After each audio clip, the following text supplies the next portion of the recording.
నమస్తే, welcome to RTV.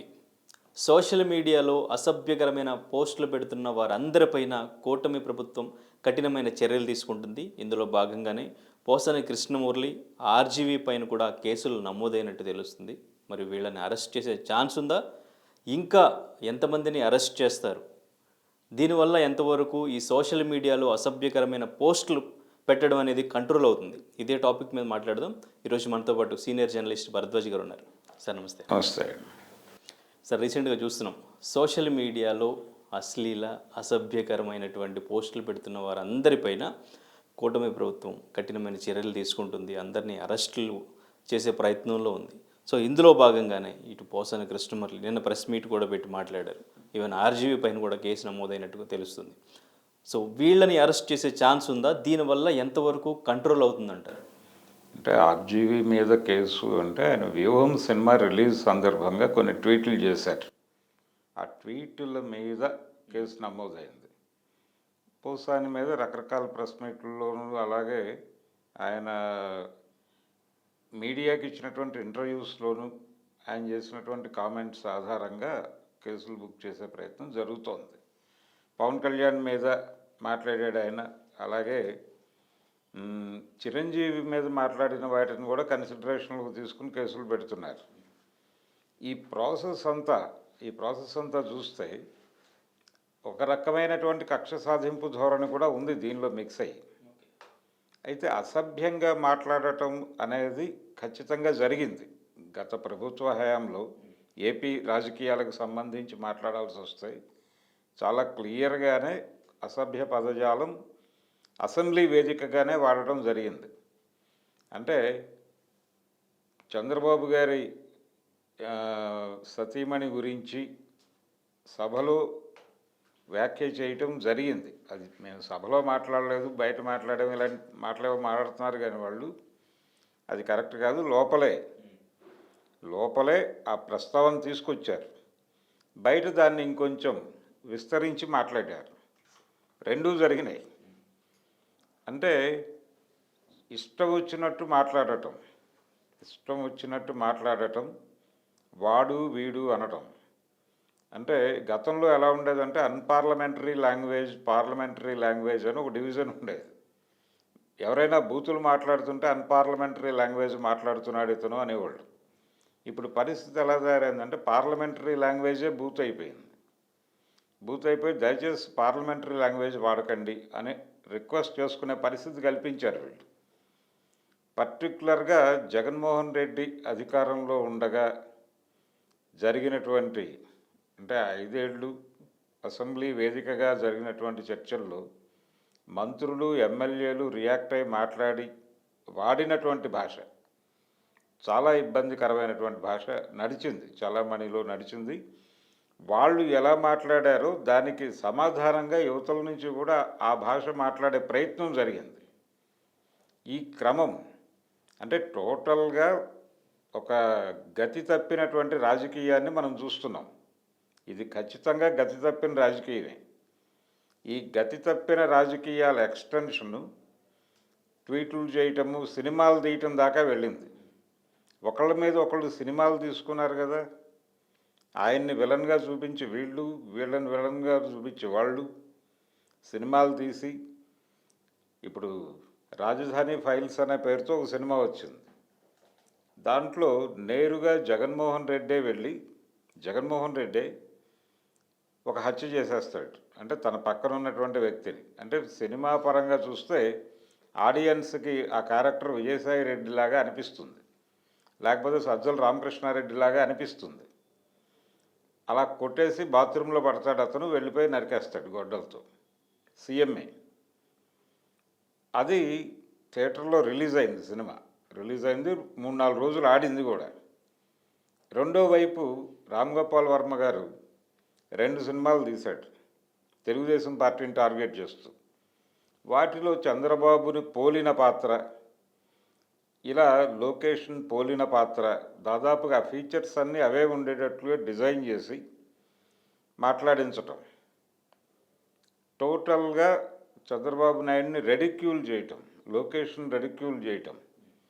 దీనికంటే ముందు తీసిన సినిమాల్లో కూడా ధోరణి కనిపించింది. ఆయన చాలా క్లియర్గా పప్పు అనేది ఎస్టాబ్లిష్ చేస్తూ తన సినిమాలో సీన్ పెట్టాడు. నువ్వు పప్పు వేసుకు తిన్నా అన్న అని చెప్పి వడ్డిస్తూ ఉంటుంది. ఇవన్నీ కూడా అభ్యంతరకరమైనటువంటి వ్యవహారమే. అంటే గౌరవప్రదమైనటువంటి విమర్శ అనేది పోయింది. విధానపరమైన విమర్శ అనేది ఉండాలి. ఇప్పుడు అవతల ప్రభుత్వం, పైగా అసెంబ్లీలో వీళ్ళు మాట్లాడుకునేటప్పుడు మీ ప్రభుత్వం ఈ తప్పు చేసింది అంటే మీరు అధికారంలో ఉండగా చేసింది ఏమిటి అని అడుగుతున్నారు వాళ్ళు. అంటే ప్రశ్నకి ప్రశ్న సమాధానం కాదు, మీరేం చేశారో అన్నది కాదు. మీ ప్రభుత్వంలో ఈ తప్పు జరుగుతోంది అన్నప్పుడు ఈ తప్పు జరగడానికి కారణం ఏమిటి అనేది చెప్పాలి. లేదు అది నిజంగా తప్పే అయితే సారీ చెప్పి అది జరగదు అని చెప్తే అయిపోతుంది. కానీ దాడి ప్రతి దాడిగానే నడుస్తోంది సభ కూడా. అసెంబ్లీలు, పార్లమెంట్లో కూడా అదే నడుస్తోంది. ఒక చోటని కాదు, మొత్తం అంతా అదే నడుస్తోంది. కాబట్టి ఇందులో భాగంగానే భాష గతి తప్పి, రెండోది సోషల్ మీడియా యాక్టివేషన్ వచ్చిన తర్వాత తమ అభిప్రాయాలు ఏదైనా అక్కడ చెప్పుకోవడానికి అవకాశం ఉంది అనే దాంతో చాలా రెడిక్యూల్ చేసి పోస్టులు పెట్టడం జరుగుతోంది. దీని మీద కొన్ని సందర్భాల్లో సైబర్ క్రైమ్కి వెళ్ళి కేసులు పెడుతున్నారు. ఈ ప్రాసెస్లోనే ఇప్పుడు కక్ష సాధింపు అంటే పర్టికులర్గా గత ప్రభుత్వ హయాంలో ఇప్పుడు అధికారంలో ఉన్నటువంటి పార్టీని టార్గెట్ చేస్తూ, అది జనసేన కావచ్చు, తెలుగుదేశం కావచ్చు, ఈ రెండు పార్టీలు యాక్టివ్గా ఉన్నాయి. భారతీయ జనతా పార్టీ ప్రభుత్వంలో ఉంది కానీ దాని రోల్ తక్కువే ఉంది. సో ఈ రెండు పార్టీల నాయకులు పర్టికులర్గా పవన్ కళ్యాణ్ కుటుంబం మీద, ఆయన పెళ్ళిళ్ళ మీద దూకుడుగా మాట్లాడిన వాళ్ళు, అలాగే ఆయన ఇన్కన్సిస్టెన్సీ మీద మాట్లాడారు కొంతమంది. ఇవన్నీ కలిసి ఇప్పుడు టార్గెట్ అయ్యారు. ఈ టార్గెట్ అయినటువంటి వాళ్ళందరినీ తీసుకొచ్చి స్టేషన్లో ఆల్రెడీ కేసులు బుక్ అయినాయి కొంతమంది మీద. నేరుగా భారతి గారి పిఏ మీదే కేసు బుక్ అయింది. ఆయన అరెస్ట్ అయ్యాడు. ఇప్పుడు ప్రస్తుతం గుంటూరు జైల్లో ఉన్నారు. వారికి పరామర్శ యాత్ర కూడా చేశారు వీళ్ళు, వైసీపీ నాయకులు వెళ్ళి. అయితే ఈ పరామర్శ యాత్రలు ఇవి కాదు చేయాల్సింది. మనం చేసిన తప్పేంటి అనేది ఎవరికి వాళ్ళు అంతర్మథనం చేసుకోవాల్సిన అవసరం ఉంది. ఆర్జీవీ కూడా ఒక అడుగు ముందుకేసే మాట్లాడాడు ఆ టైంలో. ఆయన వేదికల మీద మాట్లాడినప్పుడు కూడా అంటే కొద్దో గొప్ప తను ఒక ఆర్గ్యుమెంట్ బిల్డ్ చేసేటువంటి పద్ధతిలోనే మాట్లాడతాడు. కానీ అనివార్యంగా ఆయన ఒక పొలిటికల్ స్టాండ్ తీసుకుని మాట్లాడాల్సిన సందర్భం ఒకటి వచ్చింది. ఆ సందర్భం వచ్చినప్పుడు కూడా పాలిటిక్స్ మాత్రమే మాట్లాడాలి. ఆయన కొంచెం గతి తప్పి ఒక అడుగు అటు వేసాడు. ఆ వేసిన సందర్భంగా చేసినటువంటి ట్వీట్లు ఇప్పుడు వివాదాస్పదమైనవి అయ్యి దాని మీద కేసు ఫైల్ చేశారు. చాలామంది ఏమనుకుంటున్నారంటే అరెస్ట్ అయిపోతారు, వీళ్ళు అరెస్ట్ అయిపోయారనే ప్రచారమే జరుగుతోంది. ఇంకా అరెస్టుల దాకా వెళ్ళలేదు విషయం. పోసాని ఉన్నాడు, పోసాని నిన్న మాట్లాడాడు. అయితే ఇక్కడ గొడవ ఏంటంటే ఇంకొక ఆర్గ్యుమెంట్ ఉంది. ఓకే, ఆర్జీవీ మాట్లాడాడు, ట్వీట్లు చేశాడు, పోసాని గారు రకరకాల సందర్భాల్లో రకరకాలుగా రెచ్చిపోయి మాట్లాడిన మాట వాస్తవమే. కానీ అవతల వైపు నుంచి కూడా ఇదే పద్ధతిలో వ్యవహరిస్తున్నారుగా, దాన్ని కూడా కంట్రోల్ చేసుకోవాలిగా. ఇప్పుడు ఎవరైతే వీళ్ళ మీద కేసులు పెడుతున్నారో, ఇప్పుడు ప్రస్తుతం ప్రభుత్వంలో అధికారంలో ఉన్నటువంటి పార్టీలకు సంబంధించి, పర్టికులర్గా తెలుగుదేశం పార్టీకి సంబంధించి చూస్తే వాళ్ళ ప్రచార మాధ్యమాలు, వాళ్ళ సోషల్ మీడియా నెట్వర్క్స్, ప్రతి ఒక్కరికి సోషల్ మీడియా సైన్యం ఉంది. తెలుగుదేశం పార్టీకి ఉంది, జనసేనకి ఉంది, వైసీపీకి ఉంది. అలాగే సంఘ్ పరివార్కు కూడా విపరీతంగా సైన్యం ఉంది. అంటే ట్రోల్ సైన్యం ఇది. వాళ్ళు టార్గెట్ చేసి ఎవరినైనా ట్రోల్ చేస్తారు. అంటే అది చాలా దారుణంగా వెళ్తాయి ఆ ట్రోల్స్. పర్సనల్ లైఫ్లోకి వచ్చేస్తారు. భార్య పిల్లల్ని వీధిలోకి ఈడ్ చేస్తారు. ఈడ్ చేసిన తర్వాత హర్ట్ అయిపోయి గాయపడిపోయి వీళ్ళు ప్రతిదాడికి సిద్ధమవుతున్నారు. ఈ పద్ధతిలో ఇటువైపు నుంచి కూడా జరిగింది. భారతి గారి మీద కొంత వీళ్ళు చేసినటువంటి వ్యాఖ్యలు, అలాగే వాళ్ళ ఫ్యామిలీ వ్యవహారాలకు సంబంధించి వీళ్ళు ఓపెన్ డయాస్ల మీద, అలాగే ట్వీట్ల రూపంలోనూ ఫేస్బుక్లో పోస్టుల రూపంలోనూ వీళ్ళు మాట్లాడిన భాష కూడా అభ్యంతరకరమే. వీళ్ళేమీ గొప్పగా లేరు. అలాగే స్పెక్యులేషన్ పుట్టించడంలో కూడా వీళ్ళు సిద్ధహస్తులే. ఉదాహరణకి మొన్న ఎన్నికలు అయిపోయిన మరుక్షణం తెలుగుదేశం పార్టీకి చెందినటువంటి సోషల్ మీడియా ప్లాట్ఫామ్స్ మీద ఒక వార్త నడిచింది. జగన్మోహన్ రెడ్డి అసెంబ్లీలోకి రాదలుచుకోవడం లేదు, అతను రిజైన్ చేయబోతున్నాడు, పులివెందుల రిజైన్ చేసేసి అతను కడప పార్లమెంట్ స్థానానికి పోటీ చేయబోతున్నాడు, ఎంపీగా కంటెస్ట్ చేసి ఢిల్లీ వెళ్ళిపోతున్నాడు స్టేట్ వదిలిపెట్టేసి అనేది కథనం.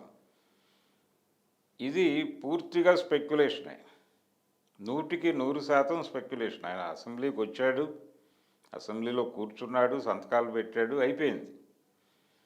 అయితే దీనికంటే ముందు ఈ కథనం రావటం మాత్రమే కాదు, ఈ కథనానికి ఒక అధికార ముద్ర వేస్తూ తెలంగాణ ముఖ్యమంత్రి గారు కడప ఎన్నికలు రాబోతున్నాయి, కడప బై ఎలక్షన్స్ రాబోతున్నాయి, షర్మిల గారిని నిలబెట్టి డోర్ టు డోర్ క్యాంపెయిన్ చేసి నేను గెలిపించుకుంటాను అన్నాడు ఆయన. దాంతో ఒక అధికార ముద్ర పడింది ఆ స్పెక్యులేషన్ స్టోరీ. ఇలా మీడియాలో వస్తున్న స్పెక్యులేటివ్ స్టోరీస్ మీద రాజకీయ ప్రకటనలు కూడా చేసేస్తున్నారు. ఇదొక దారుణం. సో ప్రతి ఒక్కరూ కూడా తమని తాము కంట్రోల్ చేసుకోవాల్సిన అవసరం అయితే ఉంది. అంటే నాలిక చేత్తో పట్టుకుని మాట్లాడాలి. మాట్లాడేటప్పుడు ఎవరి గురించి మాట్లాడుతున్నావు, ఎవరి గురించి అయినా సరే వాళ్ళ పర్సనల్ స్పేస్లోకి వెళ్ళి మాట్లాడే హక్కు ఎవరికీ లేదు. ఇప్పుడు ఎన్టీ రామారావు గారు రాజకీయ విధానాల మీద మాట్లాడండి, లేకపోతే రాజశేఖర రెడ్డి రాజకీయ విధానాల మీద మాట్లాడచ్చు, చంద్రబాబు రాజకీయ విధానాల మీద మాట్లాడచ్చు. కానీ వాళ్ళ పర్సనల్ ఏరియాలోకి వెళ్ళిపోయి మాట్లాడాల్సిన అవసరం లేదు. అది రాజకీయాలకు సంబంధం లేని గొడవ. ఇప్పుడు పవన్ కళ్యాణ్ పెళ్ళిళ్ళ గొడవే ఉంది, జగన్మోహన్ రెడ్డి తరచూ మాట్లాడాడు అది ఓపెన్ డయాస్ల మీద. అది ఖచ్చితంగా తప్పే. నిజానికి ఆయన మీద కేసులు పెట్టి ఉండాల్సింది, ఆ రోజే పెట్టి ఉండాలి. ఎందుకు మాట్లాడుతున్నావు ఇది పర్సనల్ ఏరియాలోకి వెళ్ళి? రాజకీయాలకి ఆయన పెళ్ళిళ్ళకి ఏ సంబంధం లేదు. ఒకటి, ఆయన పెళ్ళిళ్ళ గురించి మాట్లాడటం అంటే రాజ్యాంగం కల్పించినటువంటి ఒక హక్కుని అపహాస్యం చేస్తున్నట్టు. అంటే విడాకులకి చట్టం ఉంది కదా, ఆయన చట్ట ప్రకారం డైవర్స్ తీసుకునే కదా పెళ్ళిళ్ళు చేసుకుంటున్నాడు. ఒక పెళ్లి చేసుకోవడానికి ముందు డివోర్స్ తీసుకునే వచ్చి పెళ్లి చేసుకున్నాడు. ఆ తర్వాత కూడా అదే ప్రొసీజర్ ఫాలో అయ్యాడు. అది ఏదైనా జరగచ్చు. ఇద్దరు మనుషులు కలిసేటప్పుడు జీవితాంతం కలిసి ఉండాలనే అనుకుంటారు, తెల్లారితే విడిపోతామని అనుకోరు. కానీ విడిపోయే పరిస్థితి వచ్చినప్పుడు విడిపోవటమే మంచిది. అభిప్రాయ భేదాలతో కలిసి ఉండటం కన్నా విడిపోయి ఎవరి మార్గంలో వాళ్ళు వెళ్ళిపోవటమే మంచిది. కాబట్టి దీన్ని రాజ్యాంగం రెస్పెక్ట్ చేసింది. రాజ్యాంగం రెస్పెక్ట్ చేసినటువంటి వ్యక్తి స్వేచ్ఛని దానికి విరుద్ధంగా మాట్లాడటం, పెళ్ళిళ్ళ గురించి అంటే రాజ్యాంగాన్ని అపహాస్యం చేశాడు జగన్మోహన్ రెడ్డి, చట్టాన్ని అపహాస్యం చేశాడు. కాబట్టి ఆ అకౌంట్లో కేసులు పెట్టాలి ఆయన మీద, అది జరగల. ఇప్పుడు సోషల్ మీడియాలో ఏవో కామెంట్స్ చేశారు వీళ్ళల్లో కొంతవరకు ఇప్పుడు కేసులు పెట్టించుకున్న వాళ్ళల్లో జీతానికి పనిచేస్తున్న వాళ్ళే ఎక్కువ శాతం ఉన్నారు అనే మాట కూడా బయటకు వచ్చింది. జీతానికి పనిచేయటం అంటే వీళ్ళ హ్యాండిల్స్లో ప్రతి హ్యాండిల్లోనూ కొన్ని వందల మందిని పెట్టి పనిచేయిస్తున్నారు. పేటీఎం బ్యాచ్ అనేది వేరు. పేటీఎం బ్యాచ్ అంటే రాజకీయ అభిప్రాయాలు ఓపెన్ వేదికల మీద మాట్లాడేవారు. అంటే యూట్యూబ్ ఛానల్స్లో కావచ్చు, పబ్లిక్ డిస్కషన్స్లో కావచ్చు, ఒక రకంగా ఇన్ఫ్లుయెన్సర్స్ వీళ్ళని పేటీఎం బ్యాచ్ అనేది ఒక బ్రాండ్ చేశారు. కాబట్టి ఇది వేరు. దీంతో పాటు ప్యారలల్గా అది కూడా ఉంది. అంటే ట్విట్టర్ వేదికగా వీళ్ళు ఒక హ్యాండిల్ ఉంటుంది, రకరకాల పేర్లతో అకౌంట్లు ఓపెన్ అయిపోయి ఉంటాయి. ఒక్కొక్క అకౌంట్లో ఒక 10 మంది వరకు కంటెంట్ ఫిల్ చేస్తూ ఉంటారు రోజు. వీళ్ళ ప్రోగ్రామ్ రెడిక్యూల్ చేయటమే, అపహాస్యం చేయటమే. అవతల వాళ్ళ పర్సనల్ జీవితంలో వాళ్ళు వేసుకున్న బట్టల దగ్గర నుంచి మొదలు పెడితే వాళ్ళ దైనందిక రోజువారీ కార్యక్రమాలన్నింటినీ రెడిక్యూల్ చేయటంతోనే వాళ్ళ జీవితం నడుస్తుంది. వీళ్ళే ఎక్కువ మంది అరెస్ట్ అయ్యారు. ఇప్పుడు ప్రధాన నాయకులు ఎవరు లోపలికి వెళ్ళారు. జగన్మోహన్ రెడ్డి పవన్ కళ్యాణ్ మీద చేసినటువంటి కామెంట్స్ ఆధారంగా కేసు నమోదు కాలేదు, అది చేయవచ్చు. దాంతోపాటు ఈ మొత్తం బృందాన్ని ఆర్గనైజ్ చేసి వీళ్ళందరికీ ఫండ్స్ ఏర్పాటు చేసి ఈ నిర్వహణ వ్యవహారాలన్నీ పర్యవేక్షించినటువంటి సజ్జల భార్గవరెడ్డి ఉన్నాడు. అతను ఇంకా లోపలికి వెళ్ళలేదు. ఈ డిజైనింగ్ అనేది కేవలం వైఎస్ఆర్సీపీకి పరిమితమై లేదు, అదర్ సైడ్ కూడా ఉన్నాయి ఈ నిర్మాణాలు. ప్రతి ఒక్కరికి ఉంది, ప్రతి ఒక్క రాజకీయ పార్టీకి సోషల్ మీడియా సైన్యం ఉంది. దీన్ని యాక్సెప్ట్ చేయాలి, ఇంక్లూడింగ్ బీజేపీ. జాతీయ స్థాయిలో కూడా ప్రతి ఒక్క పార్టీకి సోషల్ మీడియా సైన్యం ఉంది. వాళ్ళ రెగ్యులర్ ప్రోగ్రాం, వాళ్ళకి వేతనాలు ఇస్తారు ప్రతి నెల.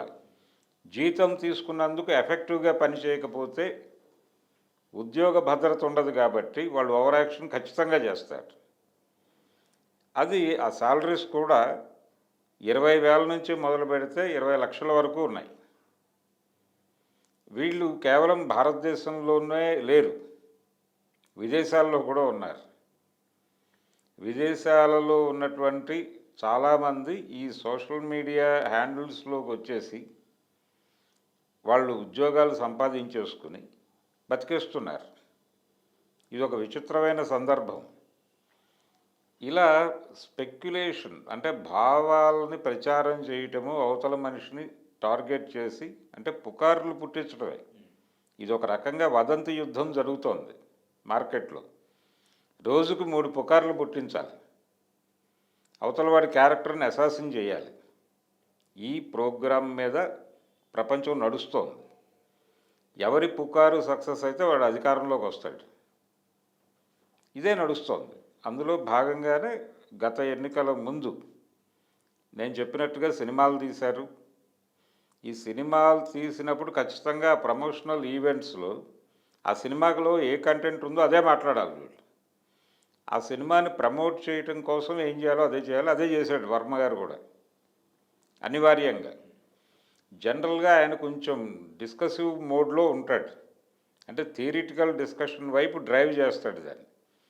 పవన్ కళ్యాణ్ మీద ఆయన చేసిన కామెంట్స్లో కూడా ఆయన ప్రధానమైనటువంటి ఆరోపణ ఏంటంటే అతనికి నిబద్ధత కనిపించలేదు నాకు, అంటే ఒక కన్సిస్టెన్సీ మెయింటైన్ చేయలేదు అతను టోటల్ మొదటి నుంచి. అతని పొలిటికల్ ఎంట్రీ రోజు నుంచి గనక అతని జర్నీని సీరియస్గా గమనిస్తే, రివ్యూ చేస్తే ఒక ఇన్కన్సిస్టెన్సీ బలంగా కనిపిస్తుంది అనేది వర్మ అభిప్రాయం.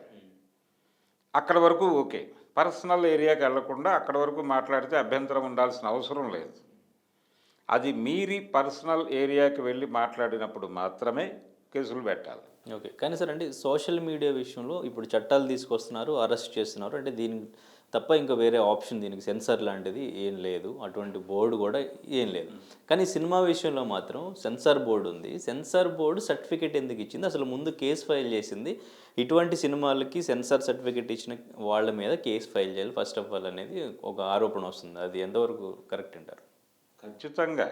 అంటే ఒకటి, సెన్సార్ ఉండాలా అక్కర్లేదా అనేది ఒక చర్చ. ఇప్పుడు భావ ప్రకటన స్వేచ్ఛ అనేది ఉంది కాబట్టి సినిమా అనేది ఒక అభిప్రాయ ప్రకటనే.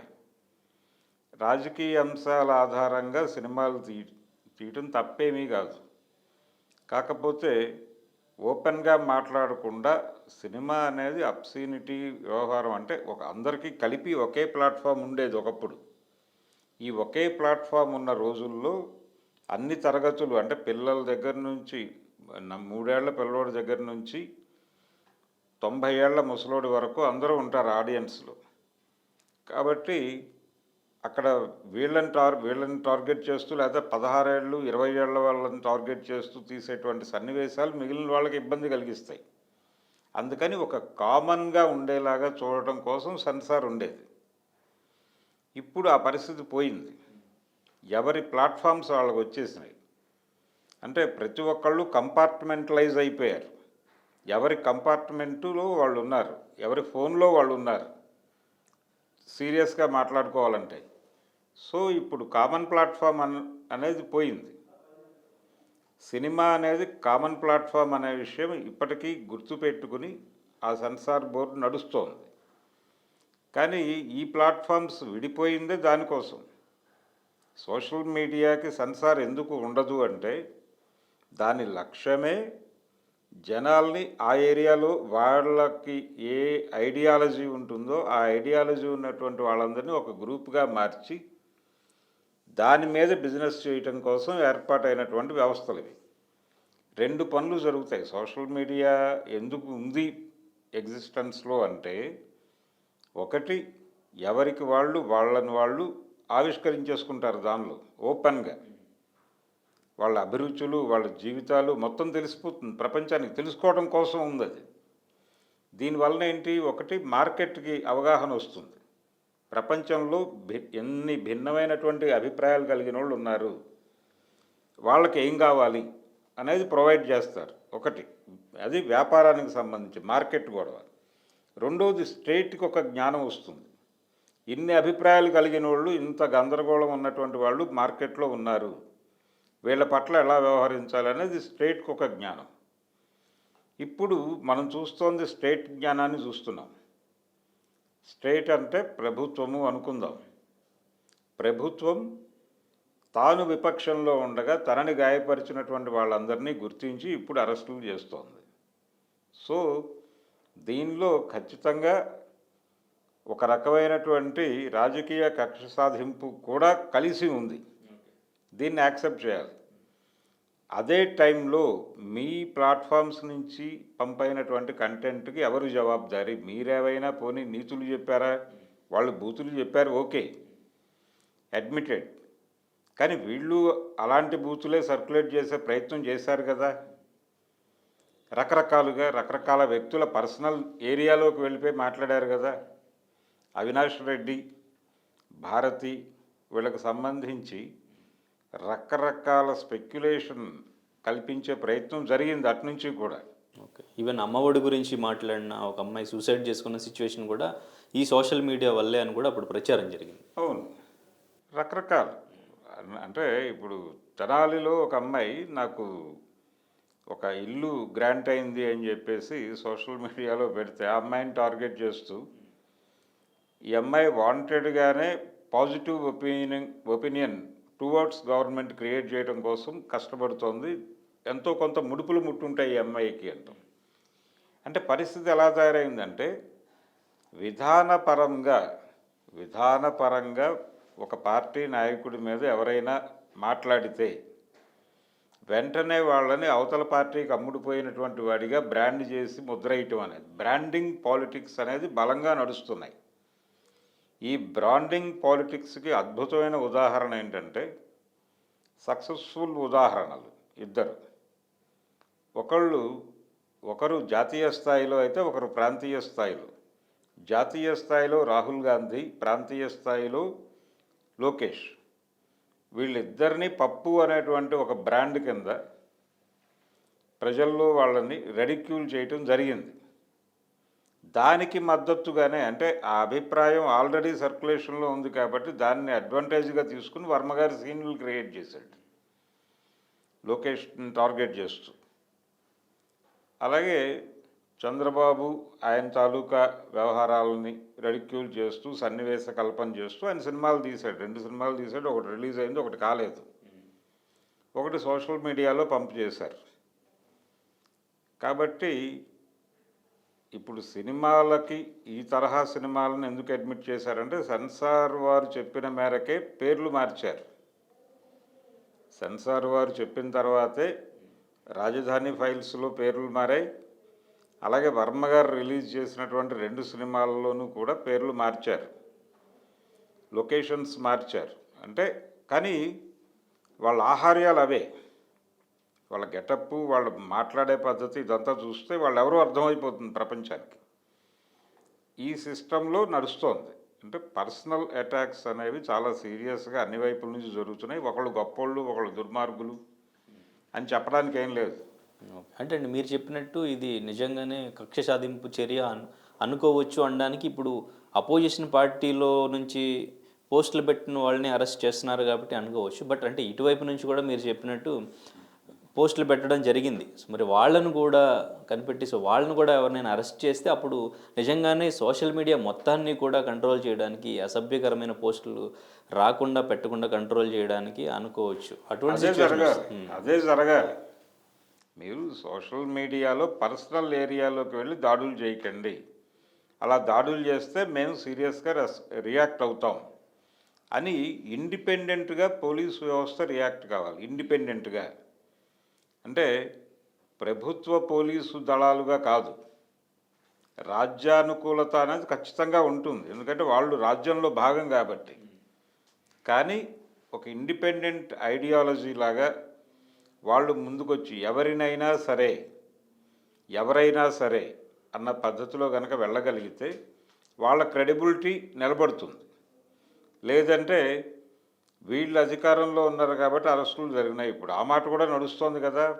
ఇప్పుడు వైఎస్ఆర్సీపీ నాయకులు ఈ రోజున వాళ్ళ రాజ్యం నడుస్తోంది కాబట్టి వాళ్ళకు అనుకూలంగా మీరు పనిచేస్తున్నారు, మేము అర్థం చేసుకుంటున్నాం. ఏది నిన్న డీజీపీ మీద అలాగే ఒక డిఐజీ మీద చేసినటువంటి కామెంట్స్ ఏమన్నారు వాళ్ళు? మేము అధికారంలోకి వచ్చాక మీ పరిస్థితి ఏంటో చూస్తామన్నారు. ఈ మాట వీళ్ళే కాదు, గతంలో చంద్రబాబు అరెస్టు సందర్భంగా కూడా ఈ మాటలు దొర్లినాయి టీడీపీ వైపు నుంచి. ఇది పద్ధతి కాదు, ఇది కల్చర్ కాదు. కొంచెం కల్చర్గా బిహేవ్ చేయగలిగితే బాగుంటుంది. కల్చర్లెస్గా వెళ్ళిపోతున్నాయి సంఘటనలు. కానీ వాటిని పరిహరించుకోవటానికి తమని తాము అదుపు చేసుకోవాల్సిన అవసరం ఉంది రాజకీయ నాయకులు. కానీ అంటే ఇప్పుడు వైసీపీలో భయం స్టార్ట్ అయిందంటారు, ఇంతకు ముందులాగా మాట్లాడతారంటారు? ఎందుకంటే ప్రతిపక్షం గొంతు మోయించడానికి ఇటువంటి కార్యక్రమాలు చేస్తున్నారనే కామెంట్ కూడా వినిపిస్తుంది. దీనివల్ల వైసీపీ నుంచి ఏమన్నా కామెంట్స్ ఏమన్నా తగ్గడం, క్వశ్చన్ చేయడం తగ్గడం ఇటువంటిది ఏమన్నా జరుగుతుంది? అటువంటిది ఏమి ఉండదండి. ఎవరి యుద్ధం వాళ్ళు చేస్తూనే ఉంటారు. కేసులు పెట్టినంత మాత్రాన ఇది ఆగిపోతుంది అనేది భ్రమ. ఎందుకంటే ఇదే ప్రధాన ప్రచార స్రవంతిగా నడుస్తున్నటువంటి పరిస్థితి. అందుకని ఇది ఖచ్చితంగా దీన్ని ఆపటం అయ్యే పని కాదు. ఒక స్పెక్యులేషన్ అంటే జరిగిన దాని మీద వ్యాఖ్యానాలు ప్రసారం చేయటం కాదు, భవిష్యత్తు దర్శనాలు చేసేస్తున్నారు వీళ్ళు. ఒక రకంగా కాలజ్ఞానము రాసేటువంటి ప్రయత్నం, జాతకాలు చెప్పే ప్రయత్నం కూడా చేసేస్తున్నారు వీళ్ళు. జ్యోతిష శాస్త్ర నిపుణులు కూడా అయిపోతున్నారు వీళ్ళు. ఇది ప్రమాదం, ఈ ధోరణి ప్రమాదం. అందుకని ఒక్కసారి పాత రోజుల్లో ఏ విలువల ఆధారంగా మీడియా నడిచింది అనేది ఒక్కసారి చెక్ చేసుకుని వెళ్ళాలి. ఒకే ఒక ఉదాహరణ, చాలా యూట్యూబ్ ఛానల్స్లో పెడుతున్నటువంటి థంబ్నెయిల్స్ చూస్తే ఇప్పుడు ఒక మనిషి మీద కేసు పెట్టే అవకాశం ఉంది, లేకపోతే ఒక పోలీస్ స్టేషన్లో కేసు ఫైల్ అవుతుంది. అయినంత మాత్రాన్ని ఇమ్మీడియట్గా ఆయన అరెస్ట్ అయిపోయినట్టు కాదు. కేసు ఫైల్ అయిన మరుక్షణం ఇలా కేసు ఫైల్ అయింది అనే సమాచారం మాత్రమే మీరు ప్రపంచానికి చెప్పాలి. కానీ వీళ్ళు థంబ్నెయిల్స్ ఎలా పెడుతున్నారు? ఆ వ్యక్తి అరెస్టు, స్టేషన్లో అతన్ని కొల్లబొడి చేస్తున్న పోలీసులు, నవ్వుకుంటున్నటువంటి ప్రతిపక్ష నాయకులు లేకపోతే అధికార పక్ష నాయకులు అని పెడేస్తున్నారు. ఇది తప్పు కదా. మీకు ఎవరిచ్చారు ఈ హక్కు? ఒకవేళ అరెస్టు జరిగింది, పోలీసులు కొట్టిన తర్వాత కొట్టారని చెప్పు. ముందే థర్డ్ డిగ్రీ ఉపయోగిస్తారు పోలీసులు అని ప్రియాక్యుపైడ్ అభిప్రాయం ఎందుకు మీకు? ఇది తప్పు. ఈ తప్పులు పరిహరించుకునే మూడ్లో పొలిటికల్ పార్టీస్ ఉన్నాయని నేనైతే అనుకోవడం లేదు. ఇది ఇలా కొనసాగుతుంది. అంటే వీళ్ళు ఈరోజు పేర్ని నాని గారు మాట్లాడుతున్నారు, గుంటూరు జైలు ముందు నిలబడి మాట్లాడాడు ఆయన. అంటే లోపలికి వెళ్ళి అందరినీ పరామర్శించి వచ్చిన తర్వాత అంబటి రాంబాబు, పేర్ని నాని వీళ్ళిద్దరూ మీడియా ముందుకు వచ్చి మాట్లాడింది ఏంటంటే, వాళ్ళు కూడా ఒక రకమైన వార్నింగ్ కాల్ లాగానే మాట్లాడారు పోలీసులకి. సరే, మీ అధికారం ఉంది, మీరు అరెస్టులు చేస్తున్నారు, మేము అధికారంలోకి వస్తాం, వచ్చినప్పుడు ఇదే ధోరణి కొనసాగుతుంది. మేము ఇప్పుడు ఎవరైతే అరెస్టులు చేస్తున్నారో వాళ్ళ దగ్గర నుంచి లిస్ట్ ప్రిపేర్ చేసుకుంటామని చెప్తున్నారు. దాదాపు ఇదే మాట ఆయన రెడ్ బుక్ అనే పేరుతో మాట్లాడాడు కదా ప్రతిపక్షంలో ఉండగా.